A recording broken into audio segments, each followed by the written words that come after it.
Hello and welcome to another watercolor speed paint.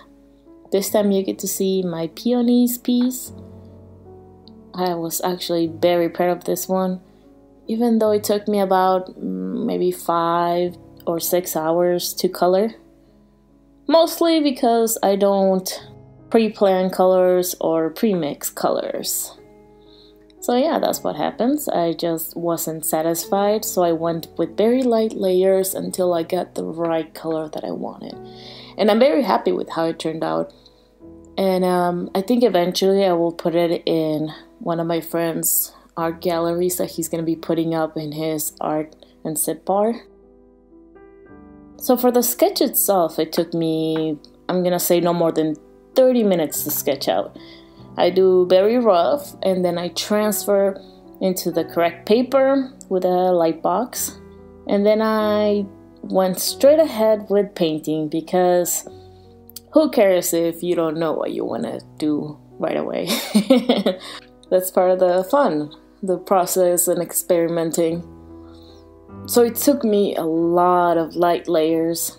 I started with light colors because I really wasn't sure where I wanted to go with this.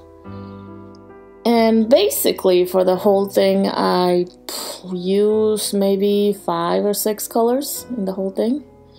The same pink, the brown, maybe a purple, blue and green, white. Is that 6? I don't know. Anyways, so it took me a lot of layering. I guess I wanted to fill in where I wanted the shadows, but I didn't want to go full on color yet because I wasn't sure if I wanted to keep it light or if I want to make it deeper. But in the end, I wanted it to be darker. I wanted it to be more reddish. And I wasn't satisfied with part of the picture, so near the end, you'll see me add a little more to the girl's body because it felt too thin to me. It looked very odd. So I made it part of the dress, and there's a whole lot of details that you can barely see in this video. So in real life, it looks pretty cool. This actually felt so much longer than it probably was because I did it throughout maybe a week, maybe a little more, but in 10 to 20 minute sittings. So yes, I was getting up a lot and letting it dry or drying it with a heat gun. If you want to see more of the process shots, you can visit my Instagram and maybe my Twitter.